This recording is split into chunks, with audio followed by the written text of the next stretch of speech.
Hola, ¿qué tal? ¿Cómo están? Buenos días. Bienvenidos a la charla de hoy. Bueno, como saben, estamos en nuestro ISIL Tech Day. Es un evento que tenemos en ISIL justamente para poder hablar de todas estas tendencias y buenas prácticas que realizan muchos profesionales de hoy en distintas áreas y que tienen un impacto en diferentes organizaciones que generan valor a través de diferentes tecnologías.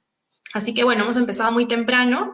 Esta es nuestra segunda charla que nos está acompañando David Valenzuela desde Chile. Les voy a contar un poco más sobre él antes de darle el pase. Bueno, David es ingeniero civil eléctrico y magíster en ciencias de la ingeniería de la Universidad de Chile. Ha desarrollado su carrera profesional en áreas de computación científica, automatización de procesos y ciencias de datos. Y actualmente él es líder del equipo de inteligencia artificial de Falabella Retail dentro de lo que es la gerencia de plan. Así que el día de hoy nos tiene una charla preparada que es sobre ingeniería y ciencias de datos aplicada.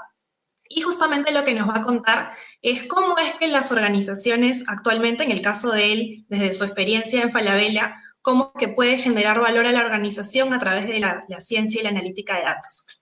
Así que nada, bienvenido David, gracias por acompañarnos y te dejo para que nos puedas contar de tu charla. Perfecto. Hola, buen día, ¿me escuchan bien, cierto? Sí. Buen día a todos. Soy David Valenzuela Urrutia, soy de Chile y hoy día les voy a hablar un poco sobre ingeniería y ciencia de datos aplicada desde mi punto de vista. ¿Vale? Les voy a contar un poco quién soy yo. Bueno, yo siento que soy apasionado.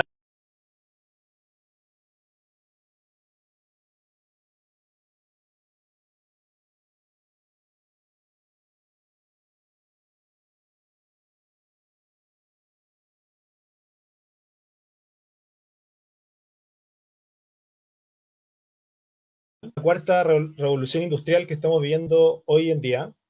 Y la verdad es que no queda muy claro por qué cuarta revolución industrial es un concepto que podría ser un poco extraño, ¿cierto?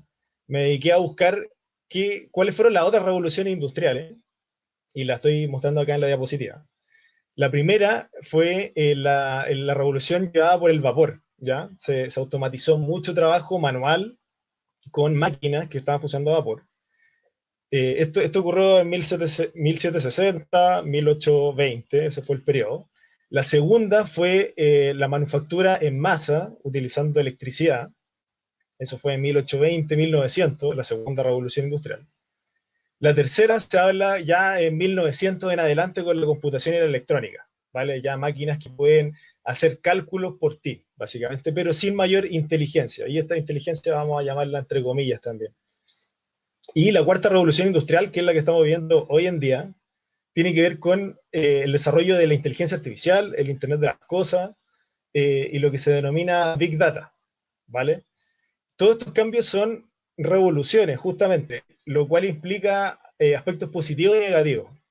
No todas las revoluciones son suaves. De hecho, justamente la palabra revolución implica que hay algún efecto colateral, quizás no deseado. Y en cada una de estas revoluciones vamos a encontrar que va a haber un cambio en la masa de gente, en la masa productiva, ¿cierto? Va a haber personas que van a tener que evolucionar forzadamente en las labores que ellos realizan en el día a día.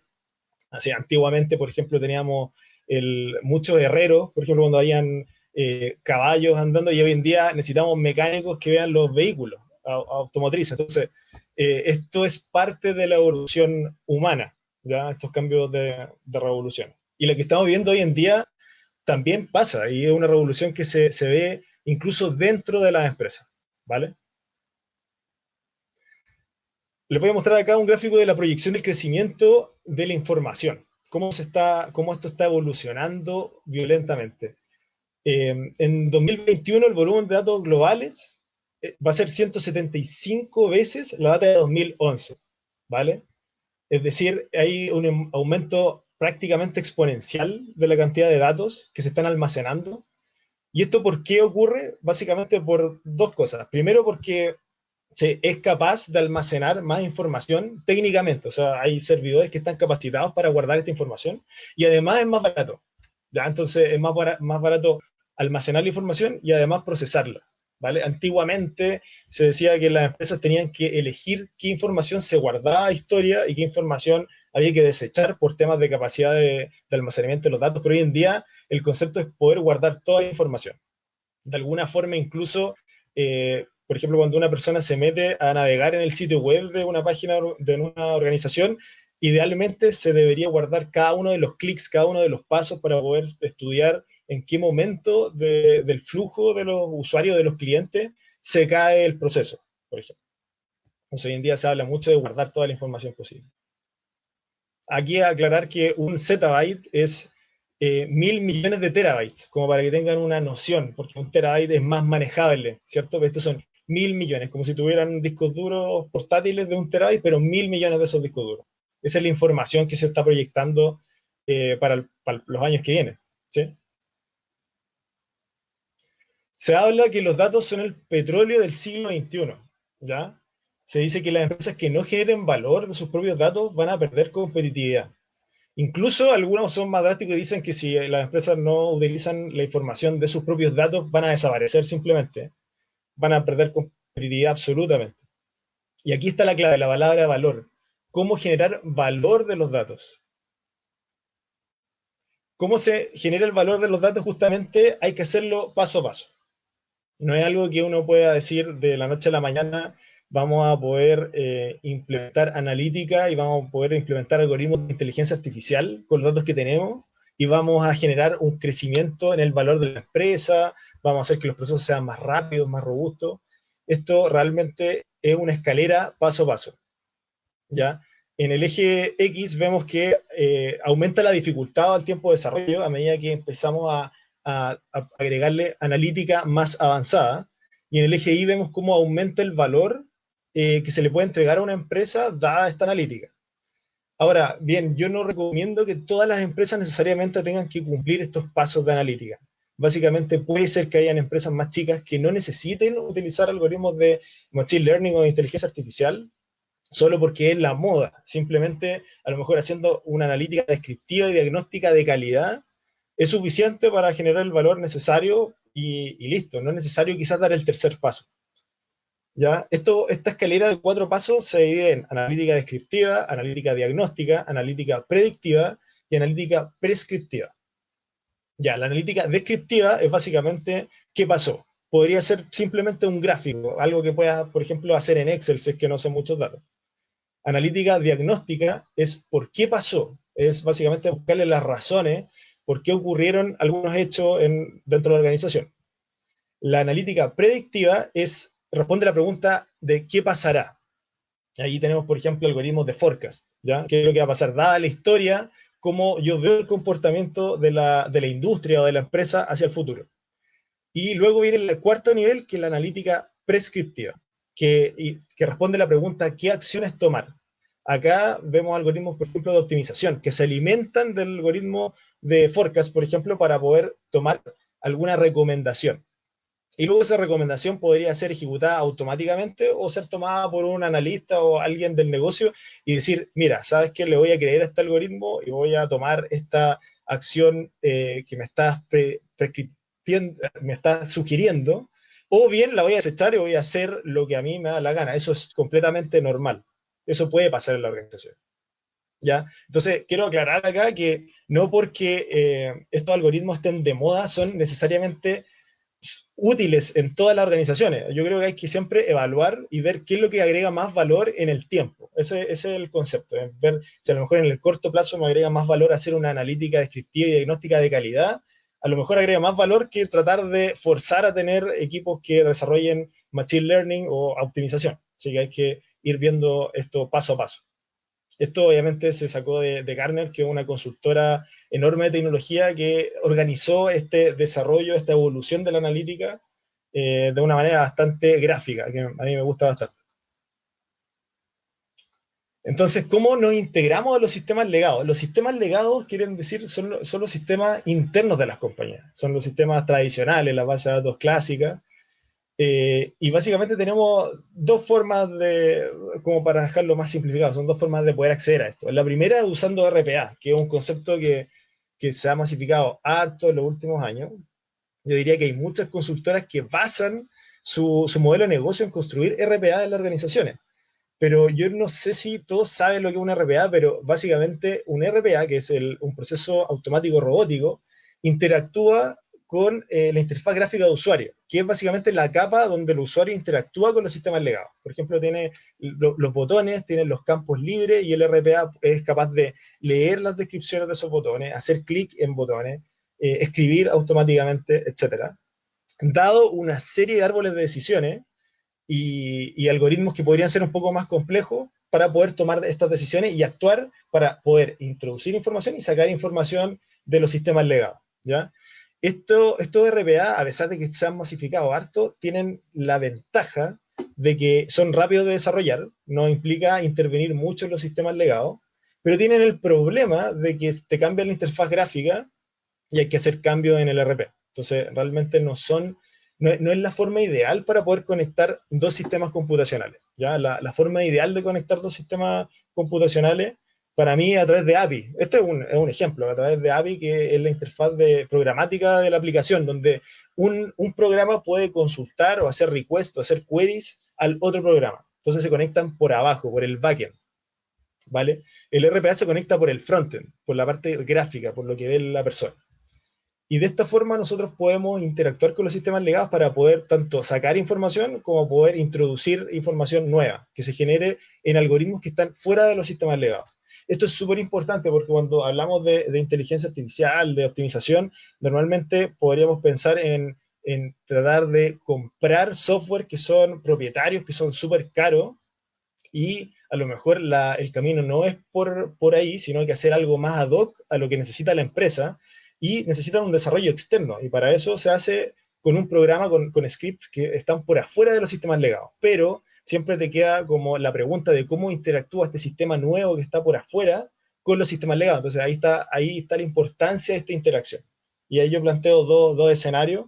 A mí me gusta mucho más, obviamente, la conexión por API, pero en caso de necesitar velocidad y acceder rápido, está los RPA, que también es una opción. Pero yo diría que siempre hay que tratar de evolucionarlos a llevarlos a transformarse en una API y empezar a eliminar los RPA de los sistemas. Idealmente, yo sé que esto puede ser un poco controversial, pero idealmente los RPA hay que sacarlos de las organizaciones. De a poco, paso a paso. ¿Cómo se desarrolla todo esto que expliqué de hacer programas que estén fuera de los sistemas legados de estos tremendos monstruos de software? ¿Cómo hacer estas cajitas chicas que interactúen con esto? Yo recomiendo utilizar metodologías ágiles que básicamente están muy de moda y que están muy distribuidas en las empresas. Yo lo veo más como una herramienta que te facilita el trabajo, que te permite equivocarte, que te permite hacer loops de trabajo, es decir, volver a intentarlo, volver a tomar requisitos. La gracia de esto es que te entrega rápidamente resultados de corto plazo. Ya no hay que esperar, por ejemplo, meses para tener algo que mostrar. Se pueden hacer pruebas de concepto que en un par de semanas. Eso es muy bueno.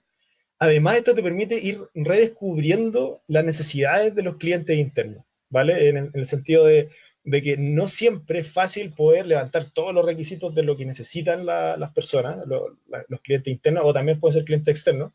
Entonces, esto te permite cada 2 semanas ir redescubriendo esto y planteando nuevos objetivos de corto plazo. Eso es muy importante. Y el otro concepto clave acá es trabajar de la mano con el cliente interno, es decir, cómo poder relacionarte a la par con el cliente interno, saber realmente cuál es su dolor, entenderlo y poder proponer una solución. Eso es clave porque el cliente interno no siempre va a saber cómo hacerlo. Él solamente va a tener un problema, va a decir, mira, yo tengo que hacer este procesamiento de datos, la verdad es que no sé cómo hacerlo y me toma manualmente, me toma un día entero poder hacer todos los cruces con estas bases de datos y la idea de esto es hacerlo automático. ¿Ya?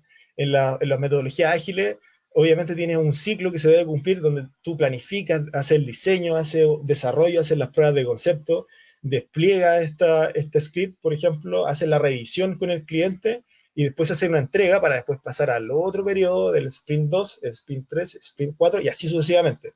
Los sprints normalmente duran 2 semanas, pero eso es bastante relativo. De repente nosotros en la interna tiramos talla y decimos, ya, ahora vamos a tener un sprint de un día, cuando es algo muy corto y urgente, que prioriza por todo lo demás. Y aquí quiero destacar algo, en la metodología ágil tradicional son súper estrictos los Scrum Masters, que es el cargo que administra todo esto, con el tema de los sprints. O sea, dicen ya, son de 2 semanas y en esas 2 semanas no se toca nada. Eso es como muy, como bien de libro la metodología ágil. Y la verdad es que hay que utilizarlo como una herramienta a tu favor, pero que no te entorpezca en el desarrollo mismo. O sea, si tú te propusiste una meta a corto plazo de 2 semanas y durante esas 2 semanas surgió una necesidad en el proceso, la verdad es que se puede repriorizar, eso es completamente conversable. Así que ahí puede también ser un poco controversial con los Scrum Masters tradicionales, pero yo soy más de la idea de ir evaluándolo en el camino, ¿vale?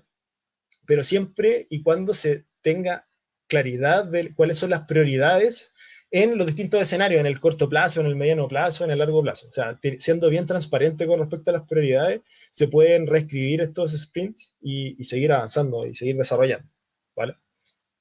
Entonces, acá la palabra clave en este slide es trabajar de la mano con el cliente. Es decir, yo soy muy de la idea de que los equipos de tecnología tienen que estar al lado del cliente. No pueden estar literalmente en otro edificio, bueno, tal vez por el tema de espacio sí, pero bueno, ahora con teletrabajo podemos estar cada uno en su casa trabajando.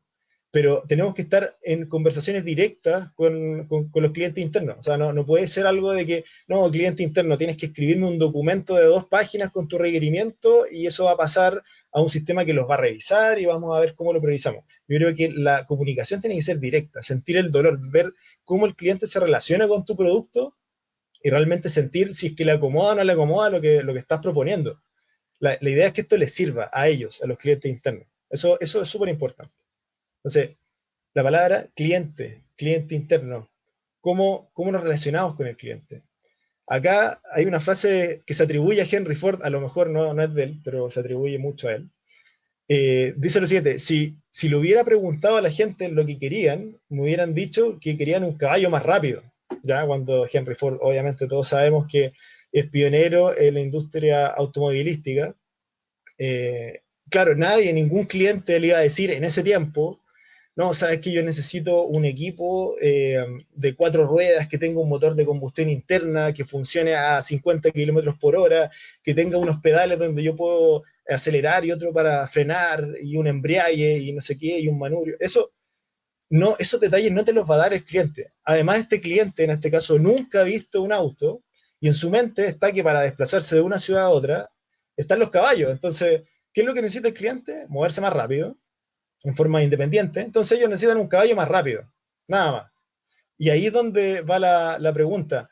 ¿Qué es lo que nosotros, desde el área de tecnología, cuando nos acercamos a los clientes, qué es lo que ellos nos dirían si es que les preguntamos lo mismo? Si le hubiera preguntado a la gente lo que querían, me hubiesen dicho que quieren un Excel más rápido y que me acepte más columnas y más filas. Eso es lo que quiere la gente, obviamente en esta industria de datos.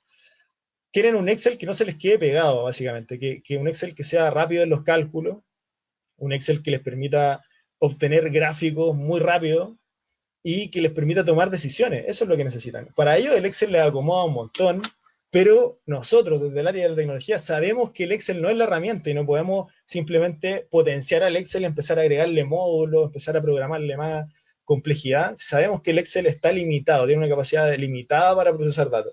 Entonces hay que tener ojo con eso. Nosotros desde la tecnología tenemos que dar la propuesta a los clientes internos.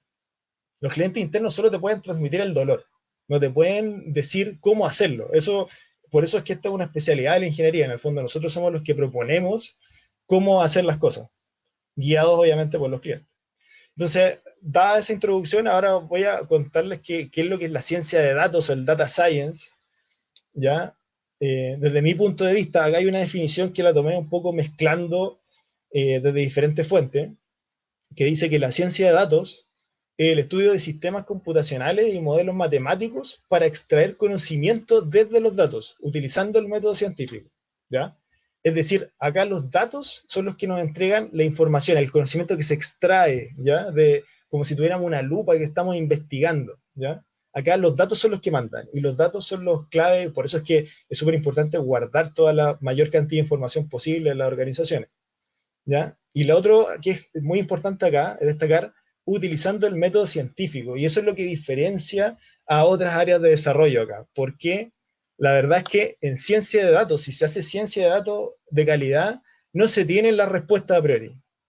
Yo no te podría decir, ningún experto te podría decir, no, mira, acá nos vamos a demorar 3 semanas en tener este algoritmo, pero con tus datos que vamos a poder predecir con X nivel de precisión cuál va a ser el nivel de ventas para la siguiente semana. Eso no existe, ni siquiera la persona más experta en el tema te lo va a decir. Porque como está ligado a los datos, va a tener que ver cuáles son los datos y la calidad de datos que tú tienes en particular en tu empresa, en tu industria. Puede ser que tenga un nivel de datos avanzado donde simplemente con un par de semanas efectivamente puedes sacar resultados, o puede ser que te empieces a encontrar con algunos problemas en los datos y ahí tome más tiempo.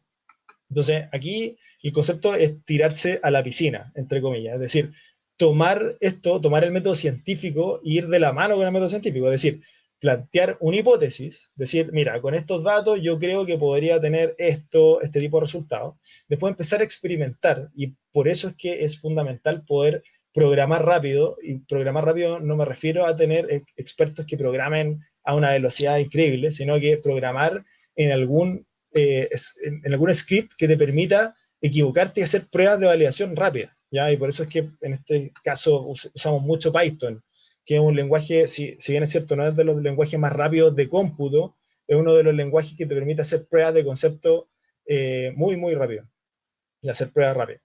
Después de eso, de experimentar, tienes que obtener los resultados de tus pruebas y después poder sacar conclusiones de tus resultados y después iterar. Y aquí es donde esto se relaciona mucho con justamente la metodología ágil, que en el fondo es de ir iterando este ciclo muchas veces, ¿vale?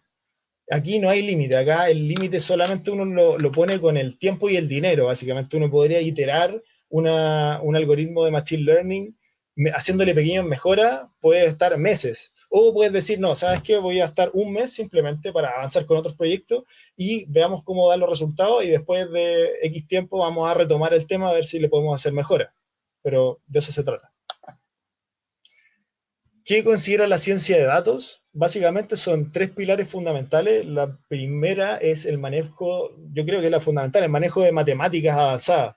¿Ya? El manejo de matemáticas avanzadas para poder entender qué datos estás interpretando, cómo manejar los datos. Después el otro pilar fundamental es manejar algoritmos de ciencias de la computación, básicamente saber programar, saber manejo de datos.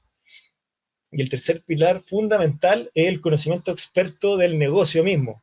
Del negocio mismo me refiero a que si están trabajando con datos de venta, tener un conocimiento previo de venta. Si están manejando datos de mercado eléctrico, tener un conocimiento previo de eso. Y así. Y obviamente, como pueden ver, Data Science está en medio. O sea, tienes que integrar estos tres tipos de conocimiento para poder hacer un trabajo de calidad. Y eso es difícil, y por eso es que se habla que buscar científicos de datos hoy en día es bien difícil, es uno de los cargos que está más requerido en el mercado, y eso implica que también es difícil encontrar a alguien que esté disponible y que tenga estas cualidades. Entonces, son cargos que hay que cuidar bastante de las organizaciones y que también hay que de repente apostar y decir, mira, a lo mejor esta persona no tiene el conocimiento experto del área en particular, pero yo estoy dispuesto, o la organización está dispuesta a llevarlo acompañado, es decir, tenerlo dentro de un grupo de gente donde le puedes preguntar de qué se tratan estos conceptos técnicos propios del negocio y ir generando este conocimiento en forma interna.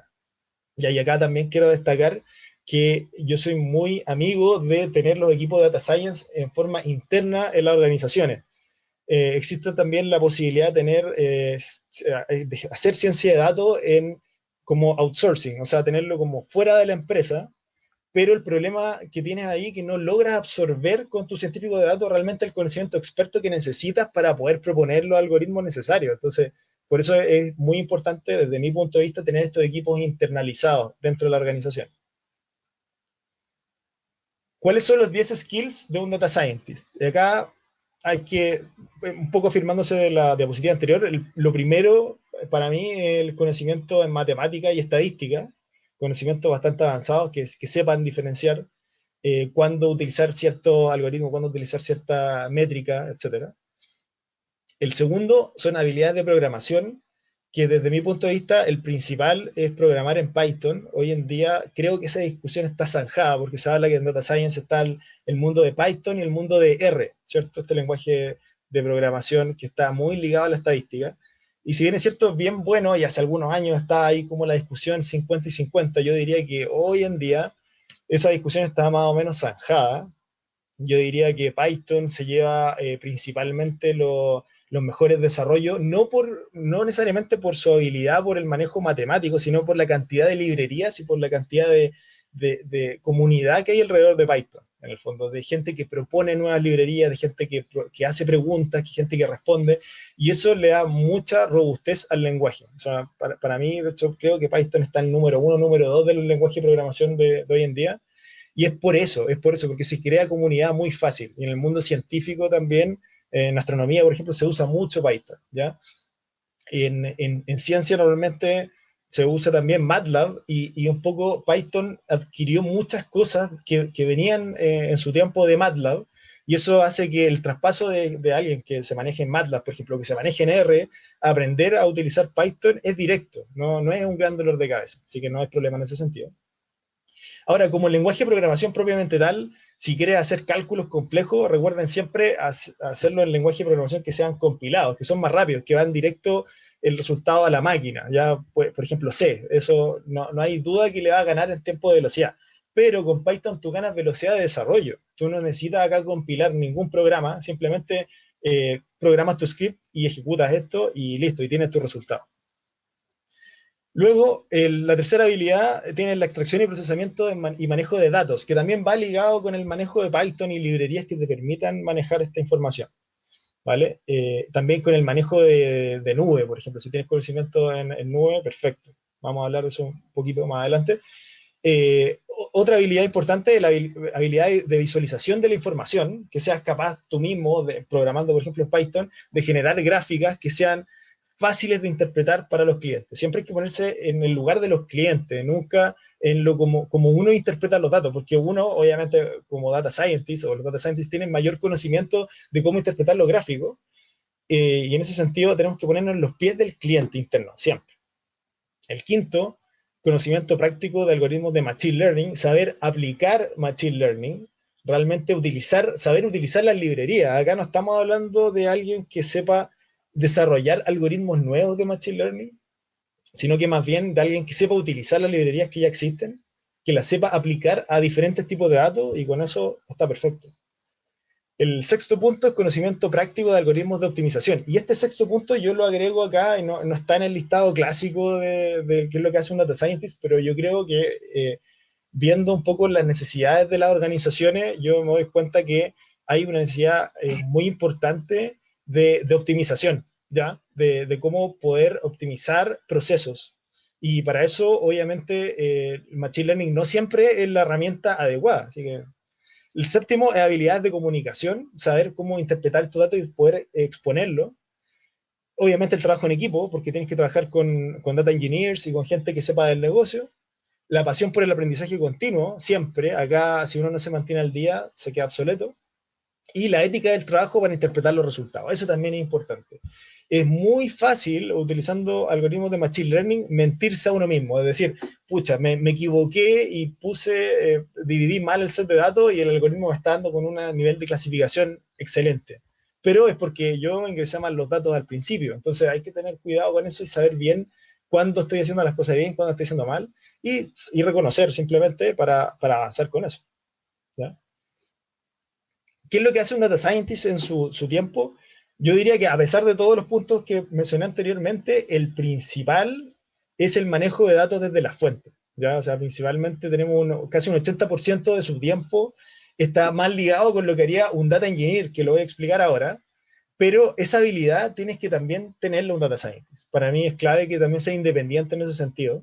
Y el 21% restante tiene que ver justamente con la aplicación de estos algoritmos de inteligencia artificial o de machine learning. Así que hay que tener ojo con eso, con las expectativas, porque uno desde afuera o quizás más desde la academia piensa que un data scientist está todo el día desarrollando algoritmos de machine learning y en la práctica no es así. Ya en la industria yo diría que justamente el 80% de esto es el manejo de información, el manejo de los datos. ¿Vale? manejo de los datos justamente. Y siguiente. Ahora les voy a explicar qué es la ingeniería de datos. La ingeniería de los datos es el estudio de los sistemas computacionales para diseñar y desarrollar flujos de datos automatizados y escalables para mantener los datos y asegurar su calidad, ¿vale? Está mucho más ligado a hacer un flujo que sea estable en el tiempo, que puedas tener repetitividad de estos resultados, más allá de los algoritmos que los ve el data scientist. Y acá podemos ver en este flujo, es muy general, cómo yo diría que es el 90% del trabajo que hace un data engineer, justamente tiene que ver cómo automatizar los flujos de estos datos, ¿vale? Acá hay un concepto nuevo que se introduce, no sé si se introduce ahora con el tema de las nubes, pero está muy de moda también, que son los data lakes, ¿vale? En las bases de datos tradicionales tenemos que tener una estructura de los datos muy, muy estricta, es decir, saber qué tipo de datos van a entrar, cuáles son los campos, cuáles son los cruces que tenemos que hacer. Y acá el concepto de data lake es levemente distinto, porque acá tenemos una zona que se llama la zona de landing, que básicamente acepta todo tipo de información, todo tipo de datos, desde diferentes fuentes, desde bases de datos, desde correos electrónicos, desde archivos, en particular de Excel, desde datos de navegación, por ejemplo, o parámetros de usuario, que también pueden venir dados desde algún Excel o bien desde, por ejemplo, algún front, ¿ya? ¿Y qué es lo que se hace en este data lake, en estos flujos de datos automáticos? Se hace la limpieza de los datos, la validación de los datos, los filtros, las agrupaciones y los merge entre estas tablas para que en la zona de staging puedas tener estas tablas intermedias que llamamos. Pueden ser varias capas de tablas intermedias que van marcando una evolución en los datos, que con diferentes filtros, diferentes agrupaciones te van entregando diferente nivel de información y finalmente generar estas tablas finales resultantes que se ocupan para analítica de datos, para, por ejemplo, que un data scientist lea estas tablas que ya están procesadas, o simplemente para la reportería, ¿ya? Para el BI tradicional, para, por ejemplo, hacer un gráfico y mostrarlo. Perfecto. Y ahora les voy a hablar de cómo organizar estos equipos y las herramientas de trabajo que son necesarias para poder implementar todas estas cosas que estamos hablando. Ya, básicamente el equipo ideal o el equipo de ensueño que quisiéramos tener todos para poder manejar estos datos se compone, yo diría, de cuatro pilares fundamentales. No es que tengan que tener cuatro personas, aquí pueden ser que diferentes proporciones según las necesidades de cada negocio, pero yo diría que estos cuatro roles son los importantes. El primero es el data scientist, que ya hablamos anteriormente de eso, que tiene que ver con los modelos matemáticos y de machine learning. El segundo es el data engineer, que tiene que ver con los flujos de los datos automáticos y asegurarse que sean escalables. ¿Qué quiere decir escalables? Que no importa si tienes pocos datos, si tienes 10, 100 datos o tienes miles de millones de datos, la idea es que estos flujos no se caigan, que puedan cumplir su función independientemente de la cantidad de datos que se está manejando, ¿vale? Y luego tenemos el rol del full stack developer, que tiene que ver con todas las implementaciones de automatizaciones, conexiones con API y conexiones con o creación de front-end, básicamente, para poder introducir parámetros del usuario.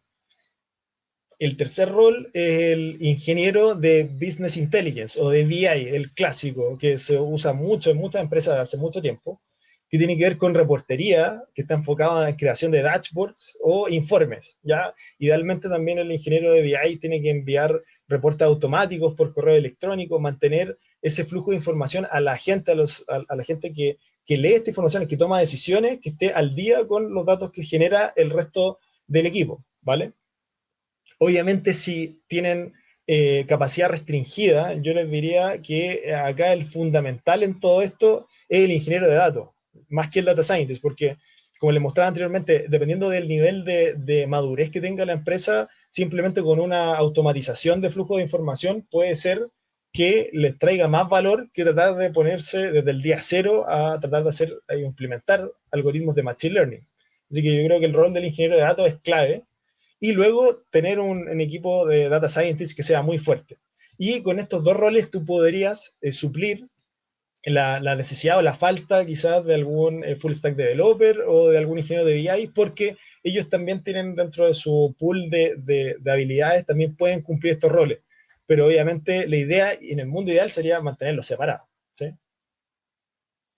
¿Cómo se realiza este flujo de datos? ¿Cómo se conecta el mundo del data scientist con el data engineer? Yo diría que esto en este gráfico se puede ver muy directamente y cómo lo integramos con estas herramientas que están en la nube. Básicamente, el flujo de información tradicional o clásico que se está viendo hoy en día en las organizaciones es el paso de información o de datos locales, de base de datos locales on-premise, a datos que estén en la nube. ¿Ya? Por eso es que hay una flecha hacia arriba. Todo lo que está en la capa superior, estamos hablando que está en la nube, que vive en la nube, idealmente. Entonces, estos datos que están en la nube se pueden manejar a una mayor velocidad que on-premise, obviamente, y los puedes después trabajar con algoritmos de Machine Learning para después pasarlo a una etapa de optimización, por ejemplo, y luego descargarlos para poder hacer una recomendación a la toma de decisiones basadas en datos, que es lo que se denomina data-driven en organizaciones data-driven, ¿sí? Que son organizaciones que toman justamente sus decisiones en base a los datos. Este flujo como de ida y vuelta a la nube es muy importante. Yo diría que cuando empezamos a trabajar con flujo de información en la nube nos cambió la vida. Nosotros teníamos, por poner un ejemplo, unas queries en local que se demoraban justamente a la base de datos de boletas, que se demoraban 3, 4 horas en ejecutarse. Solamente la query, la ETL, la extracción de la información. Y cuando pasamos todo datos en la nube se demoró 10 segundos, simplemente. Así que el poder computacional que te puede entregar la nube es muy superior a lo que puedes tener on-premise. Así que ahí la recomendación completamente es trabajar de la mano con los proveedores de nube, ¿vale? Por eso es clave la utilización de herramientas cloud o de la nube. Esto te permite tener soluciones automatizadas de alta escalabilidad. Eso es clave. Escalabilidad, como lo mencionaba anteriormente, es muy importante porque, como les mostraba en el gráfico inicial, el nivel de información está creciendo en forma exponencial. Entonces no puedes tú tener un flujo de datos que esté limitado para los datos de hoy, pero en 5 años más va a quedar obsoleto. Tenemos que pensar inmediatamente en que esto va a crecer en forma violenta y estos flujos de información tienen que poder aguantar esos niveles. ¿Sí? Y obviamente los algoritmos de Machine Learning y optimización que entregan las soluciones analíticas predictivas y prescriptivas, que es lo que mencioné al principio. Y mencionando ahora el tema de las nubes, acá estoy mencionando los 3 principales proveedores de nube, que es Google Cloud, Amazon Web Service y Microsoft Azure.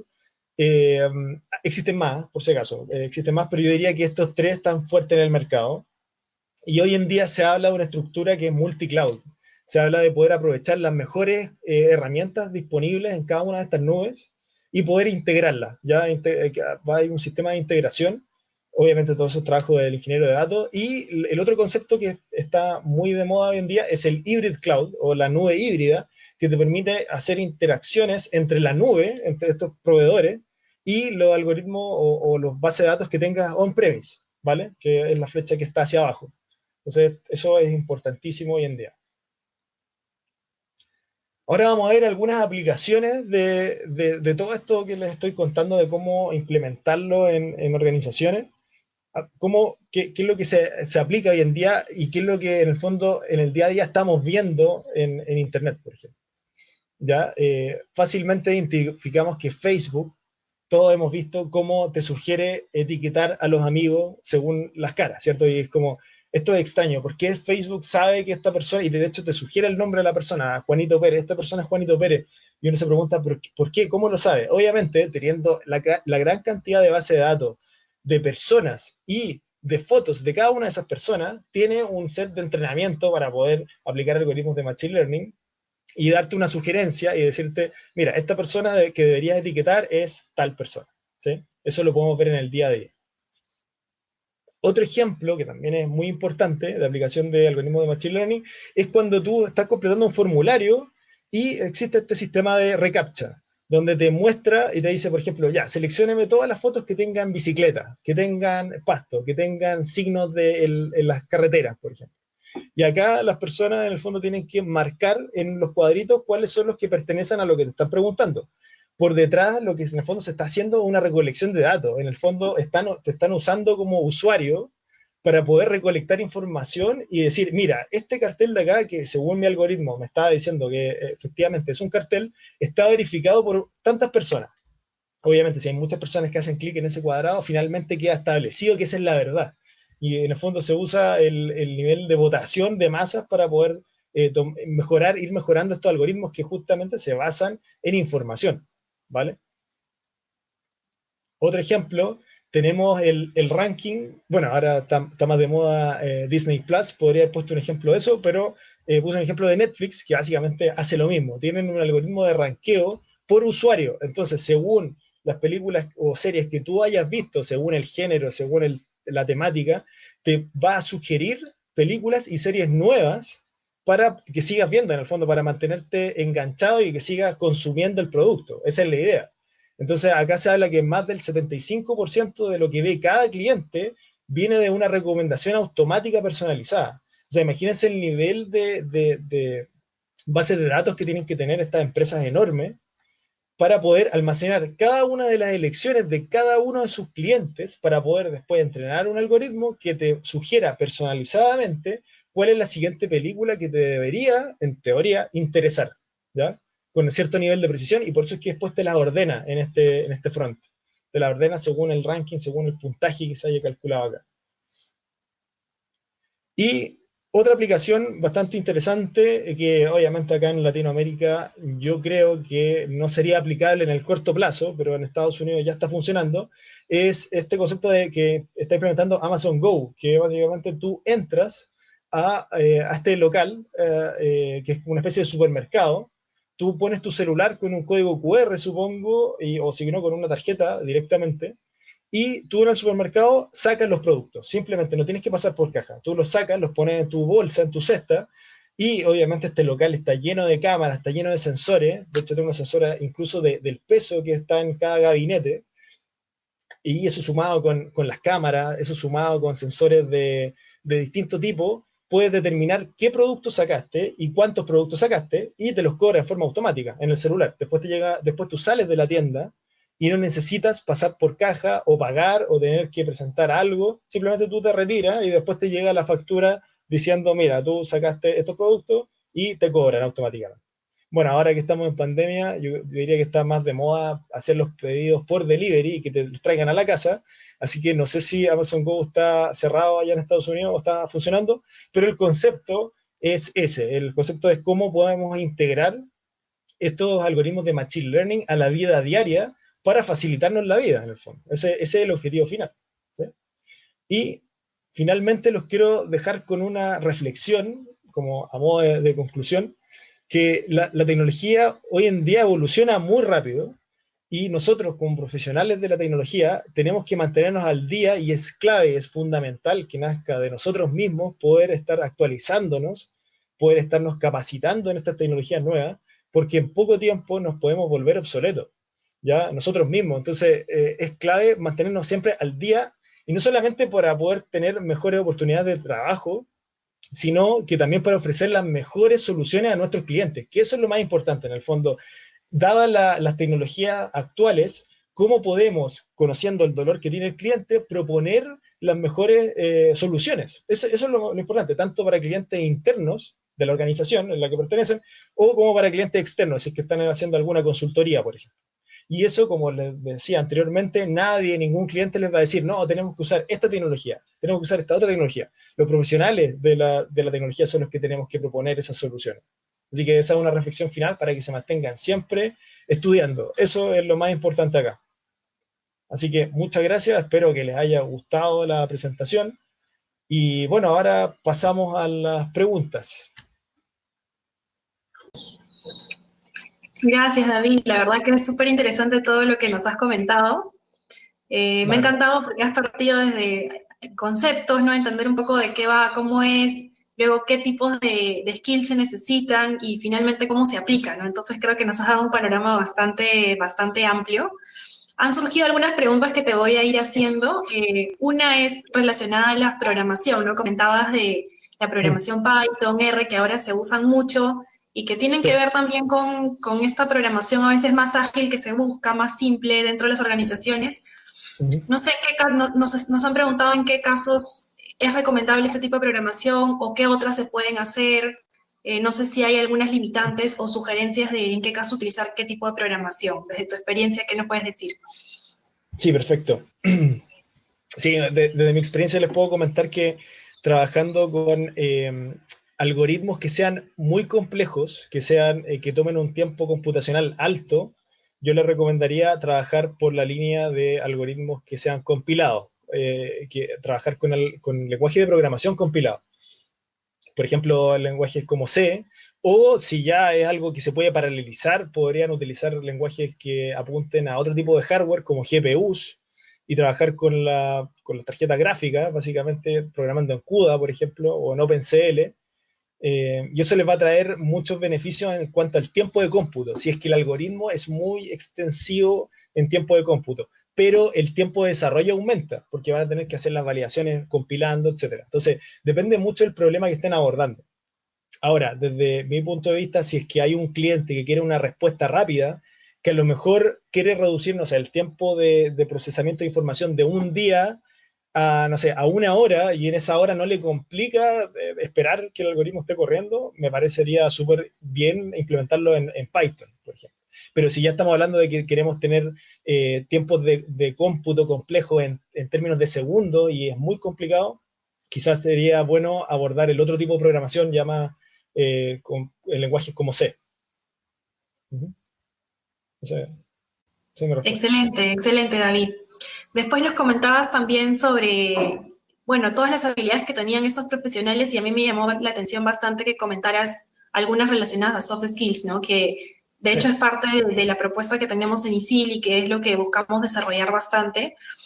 Y sí me pareció interesante que comentaras sobre temas de habilidades de comunicaciones, trabajo en equipo, ¿no? Porque claro, toda la parte técnica que todas las universidades e institutos lo pueden ofrecer es súper importante, pero ¿cómo, quizás desde tu experiencia, cómo te ha servido, qué tipos de profesionales buscas, en qué casos puedes aplicar la comunicación o el trabajo en equipo y cómo te sirve, ¿no? Porque también comentabas que a veces uno tiene hasta que descifrar las necesidades del cliente interno, ¿no? Sí. Porque a veces te pueden pedir, yo lo que quiero es un Excel más rápido, pero sabemos que eso quizás no se Sí. puede dar y más bien uno tiene que también quizás hasta desde su conocimiento aplicar la creatividad para ver cómo diseña soluciones, ¿no? Entonces, ya con toda esa experiencia que tú tienes, ¿cómo es que este tipo de habilidades son claves para un profesional de este rubro, ¿no?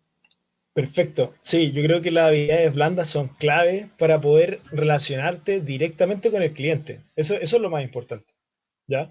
Es decir, para poder saber realmente cuál es el dolor del cliente, tienes que indagar en cuáles son sus necesidades, poder ponerte en los zapatos de la otra persona, y para eso tienes que conversar mucho con esa persona, tienes que saber cuál es su día a día, tienes que saber cuáles son las cosas que más tiempo le toman, cuáles son las cosas que más problemas le causan en su día a día.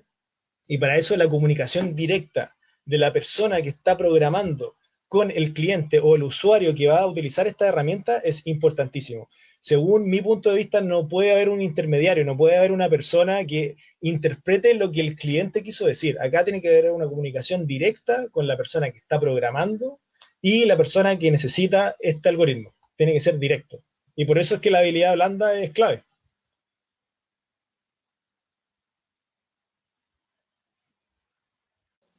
Excelente, David. Nos acaba de hacer una pregunta también, ¿alguna recomendación para entrar al mundo laboral? Quizás para alguien que es, bueno, alguien que está conectado, que es de ingeniería civil o industrial, Sí. que quizás tiene un background distinto, pero pues es interesante saber cómo es que quizás, no sé, tu equipo, sabemos que hay muchas de esas posiciones que son nuevas, que quizás no estudian la base, ¿no? Tú mismo empezaste estudiando una cosa y luego ya te has ido especializando, ¿no? Entonces, de Claro. pronto, bueno, como tú decías, creo que es un perfil que se requiere actualizarse constantemente, ¿no? Sobre todo porque las tecnologías siempre se actualizan, pero de pronto, ¿qué recomendaciones o sugerencias pueden dar a todos los que les interesa trabajar en este tipo de perfiles de puesto? Sí, perfecto. Yo diría que acá lo más importante es ser proactivo y poder acceder Hay un montón de foros y de páginas que te plantean problemáticas y hay un grupo de personas que están tratando de solucionarlas. Problemáticas en el sentido de problemas de data science y de ingeniería de datos en particular.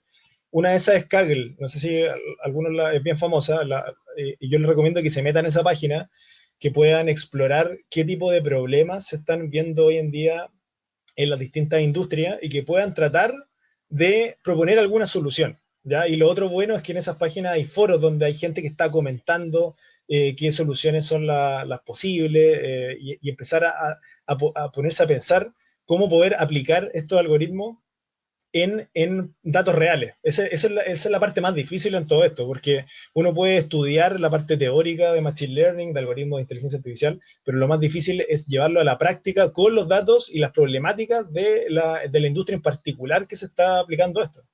Eso es lo más difícil. Pero aquí el concepto clave es el autoaprendizaje, ser muy Exacto, disciplinado ¿no? y en el fondo empezar a involucrarse uno mismo en este tipo de problemas. Eso es lo más importante. Ujú.